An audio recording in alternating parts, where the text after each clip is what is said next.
Good morning students. आज हम जीव विज्ञान के एक महत्वपूर्ण टॉपिक पर चर्चा करेंगे जो पीएमटी और जो है नीट और अन्य मेडिकल एग्ज़ाम एवं बीएससी के लिए भी महत्वपूर्ण है। टॉपिक का नाम है जीवन की उत्पत्ति अर्थात ओरिजिन ऑफ लाइफ। ठीक है, इसके संदर्भ में जितनी भी थ्योरीज हैं उन सभी का हम एक एक करके अध्ययन करेंगे। तो चलिए स्टार्ट करते हैं। Let's start.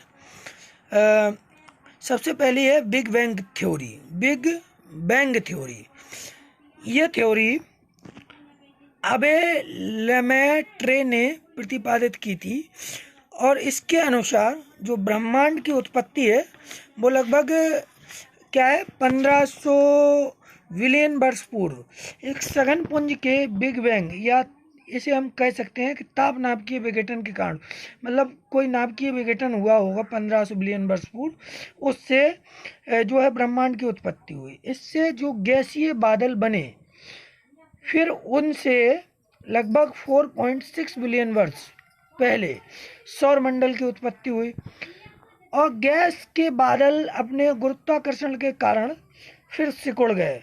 वह परमाणु और कणों की एक चपटी डिस्क नुमा संरचना में बदल गए, जिसे हम सोलर नेबुला कहते हैं या जिसे सोलर नेबुला कहा गया। इस सोलर नेबुला का जो सेंटर पार्ट था, केंद्रीय भाग था, वो सबसे ज़्यादा गर्म था। ठीक है, जो सूर्य में चेंज हो गया, अर्थात उससे क्या बना, सेंटर भाग से सोलर नेबुला के सूर्य बना और इसके चारों तरफ जो परमाणु और धूल के कण थे उनके संघनन के बाद बुध, शुक्र, पृथ्वी, बृहस्पति, मंगल, शनि, यूरेनस, नेपच्यून, प्लूटो आदि ग्रहों का निर्माण हो गया।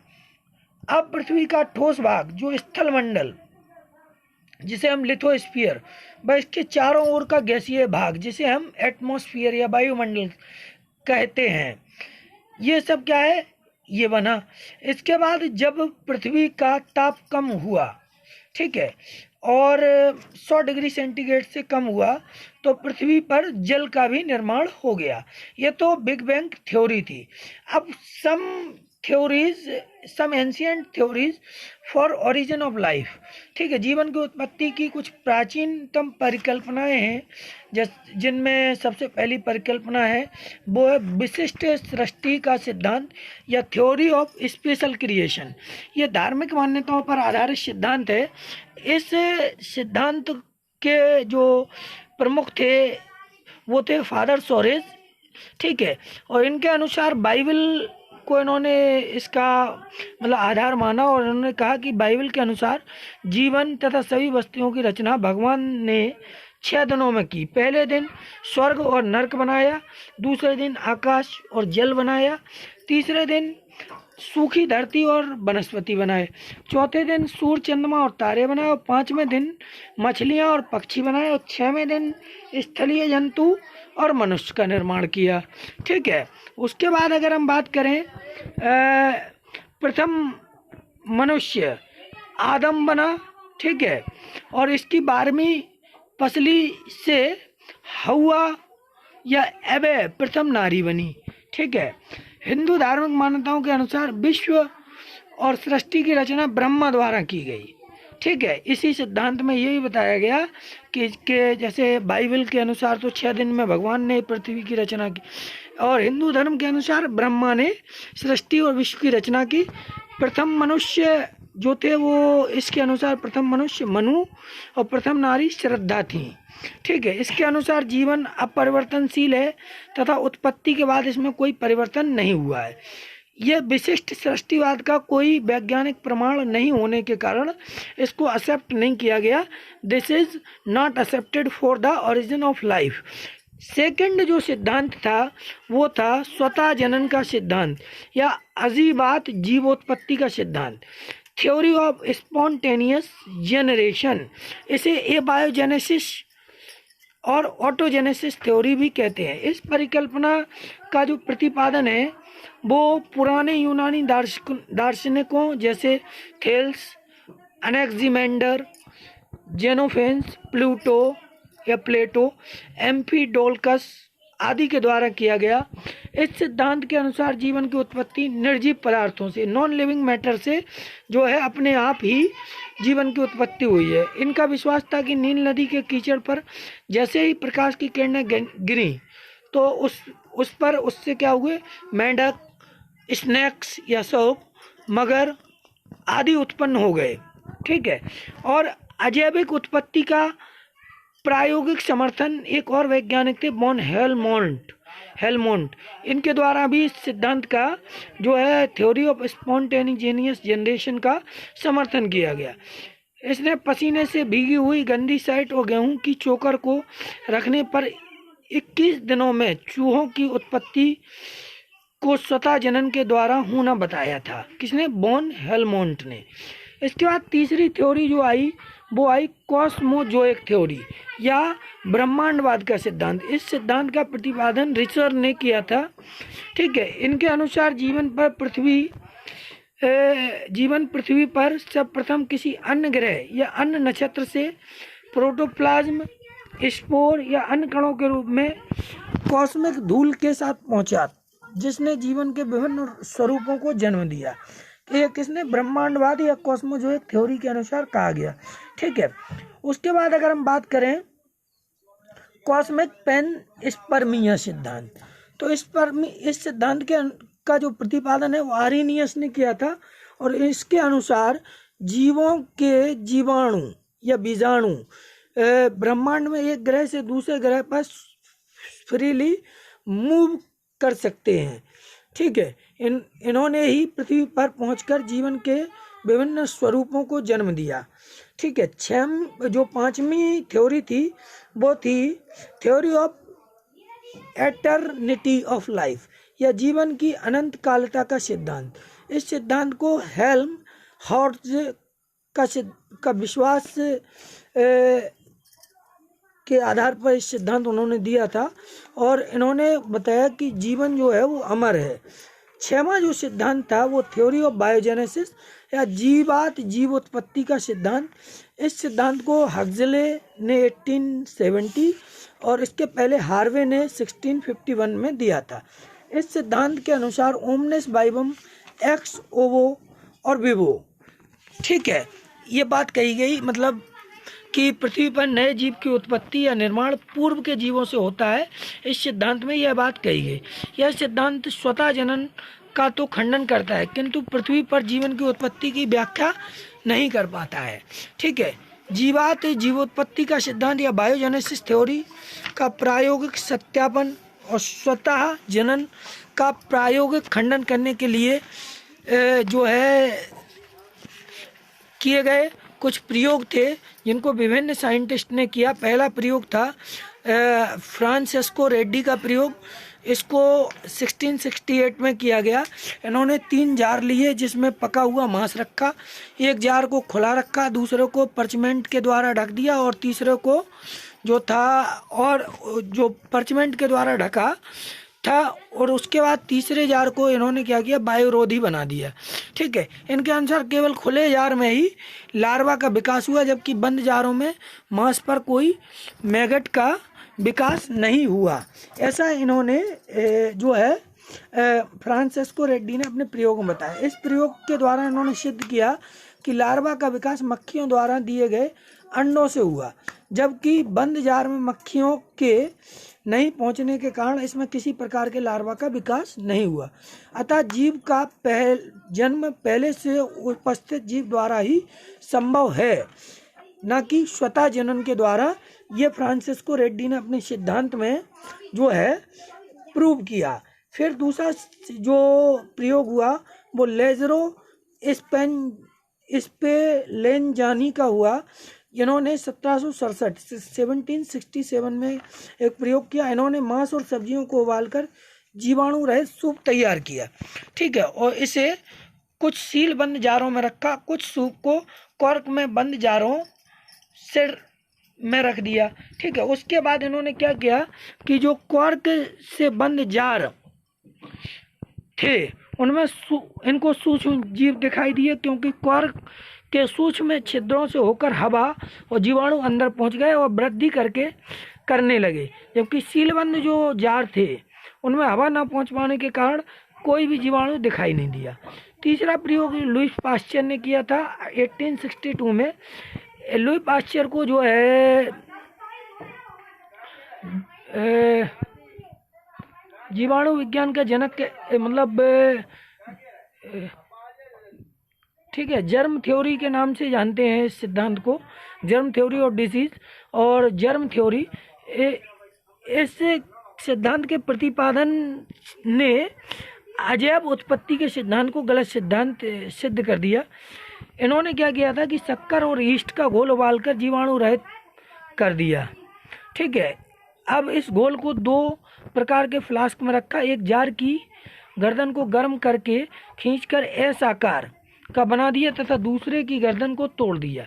एस आकृति की गर्दन वाले फ्लास्क में कोई भी जीवाणु दिखाई नहीं दिए, क्योंकि मुड़ी हुई गर्दन पर धूल कण और सूक्ष्म जीव चिपक गए और विलयन तक नहीं पहुंच सके, जबकि टूटी हुई ग्रीवा या गर्दन वाले फ्लास्क में वायु और सूक्ष्म जीव आसानी से पहुंच गए और उसमें सूक्ष्म जीवों की कॉलोनियों का डेवलपमेंट हो गया या विकास हो गया। तो ये लुई पाश्चर की जर्म थ्योरी में इन्होंने मतलब किया काम। फिर जो मॉडर्न थ्योरी थी ओरिजिन ऑफ लाइफ की, वो थी ओपेरन हेल्डेन की थ्योरी। ठीक है, तो इसको नेचुरलिस्ट थ्योरी या थ्योरी ऑफ केमिकल एवोल्यूशन कहा गया। किसको? हेल्डन और ओपेरन की थ्योरी। यह सिद्धांत रूस के वैज्ञानिक AI ओपेरन और JBS हेल्डेन, जो इंग्लैंड में जन्मे भारतीय वैज्ञानिक थे, इनके द्वारा दिया गया। ओपेरन सिद्धांत बाद में इनकी पुस्तक थी ओरिजिन ऑफ लाइफ, इसमें प्रकाशित भी हुआ। इस सिद्धांत के जो मुख्य बिंदु थे, मुख्य पॉइंट्स थे, वो निम्नलिखित थे। पहला पॉइंट था कि इस सिद्धांत के अनुसार जीवन की उत्पत्ति रसायनों के संयोग से हुई है। पहला पॉइंट था जो मेन। ओपेरन सिद्धांत जो है कृत्रिम संश्लेषण पर आधारित था। यह सिद्धांत इन्होंने प्रयोगशाला में किए गए प्रयोगों या एक्सपेरिमेंट के आधार पर दिया था, इसलिए इसे कृत्रिम संश्लेषणवाद भी कहा जाता है। क्या? आर्टिफिशियल सिंथेटिक थ्योरी भी कहा गया। प्रथम जीवन की उत्पत्ति समुद्रों के जल में हुई। ठीक है, अतः जीवन की उत्पत्ति के लिए जल का होना आवश्यक है, यह इस सिद्धांत में बताया गया। चंद्रमा पर जल की अनुपस्थिति के कारण वहां जीवन अनुपस्थित है। ठीक है, जीवन की उत्पत्ति के समय वातावरण में मुक्त ऑक्सीजन एब्सेंट थी, अतः प्रथम जीव कैसे बने? अवायवीय मतलब एनारोबिक बने थे। पृथ्वी के अर्ध वातावरण में मुक्त ऑक्सीजन उपस्थित थी, लेकिन संपूर्ण ऑक्सीजन रासायनिक संयोग में प्रयुक्त हो गई, अतः पृथ्वी का अर्ध वातावरण रिड्यूसिंग था, अपचायी था। ऑक्सीजन की पुनः उत्पत्ति प्रकाश संश्लेषण के साथ हुई और वातावरण ऑक्सीडाइजिंग हो गया, अतः उपचायी हो गया। अपचायी से कैसा हो गया? उपचायी। ठीक है, केमिकल एवोल्यूशन के लिए जो अवस्थाएं थी वो निम्नलिखित थी। पहली अवस्था थी एटॉमिक स्टेज या परमाणु अवस्था। इसमें क्या है कि पृथ्वी की उत्पत्ति 4.6 अरब वर्ष पूर्व हुई। ऐसे तत्व जो जीव द्रव बनाने में प्रमुख रूप से भाग लेते हैं केवल परमाणुीय अवस्था में पाए जाते थे। उस समय केवल हल्के तत्वों ने मिलकर पृथ्वी का अर्ध वातावरण निर्मित किया, जैसे कार्बन, हाइड्रोजन, नाइट्रोजन, ऑक्सीजन। इनमें सबसे ज्यादा मात्रा में क्या था? हाइड्रोजन थी। दूसरी थी मोलिकुलर स्टेज या आणविक अवस्था। ठीक है, origin of molecules and simple inorganic compound. पृथ्वी के ताप में कमी जैसे आई तो हल्के स्वतंत्र परमाणुओं के सहयोग से अणु और सरल अकार्बनिक यौगिक बनने लगे। अति उच्च ताप के कारण सक्रिय हाइड्रोजन परमाणुओं ने संपूर्ण ऑक्सीजन से संयोग कर जल बनाया और वातावरण में ऑक्सीजन नहीं रही। ठीक है, इसलिए अर्ध वातावरण रिड्यूसिंग हो गया, जबकि वर्तमान वातावरण स्वतंत्र ऑक्सीजन की उपस्थिति के कारण ऑक्सीडाइजिंग हो गया। ठीक है, हाइड्रोजन परमाणुओं ने नाइट्रोजन से संयोग कर अमोनिया का निर्माण किया। जल और अमोनिया संभवतः प्रथम अकार्बनिक यौगिक थे इवोल्यूशन थ्योरी के अनुसार। तो अगर क्वेश्चन बनता है आपके एग्जाम में कि प्रथम अकार्बनिक यौगिक कौन थे इवोल्यूशन थ्योरी के अनुसार, तो जल और अमोनिया जो संभवतः प्रथम अकार्बनिक यौगिक थे। यह क्वेश्चन ये भी बन सकता है कि अर्ध वातावरण कैसा था पृथ्वी का, तो अर्ध वातावरण रिड्यूसिंग था, जबकि वर्तमान वातावरण कैसा है, ऑक्सीडाइजिंग है। अर्ध वातावरण ऑक्सीजन की अनुपस्थिति के कारण रिड्यूसिंग था।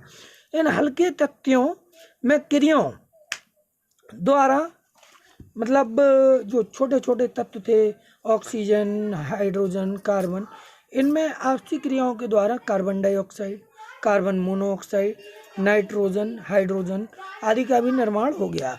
ठीक है, उसके बाद प्रारंभिक कार्बनिक यौगिकों की उत्पत्ति हुई, जैसे नाइट्राइट, कार्बाइड, इनका निर्माण हुआ। ठीक है, और उसके बाद जलवाष्प और धात्विक कार्बाइड की क्रिया द्वारा प्रथम कार्बनिक यौगिक क्या था, CH4 यानी मीथेन, उसका निर्माण हुआ। इसके बाद हाइड्रोजन साइनाइड बना, HCN। जल जो पृथ्वी पर बनता है उच्च ताप के कारण बाष्पीकृत हो जाता है। ठीक है, जिससे बादल बने। जल बाष्प वर्षा बूंदों के रूप में पुनः पृथ्वी पर आई, जिससे लंबे समय तक इस प्रक्रम के चलते रहने से पृथ्वी का ताप कम होने लगा और इस पर समुद्र बनने लगे। फिर क्या हुआ, चौथी जो प्रोडक्ट बने वो सरल कार्बनिक यौगिकों की उत्पत्ति हुई। आदि सागर में के जल में बड़ी मात्रा में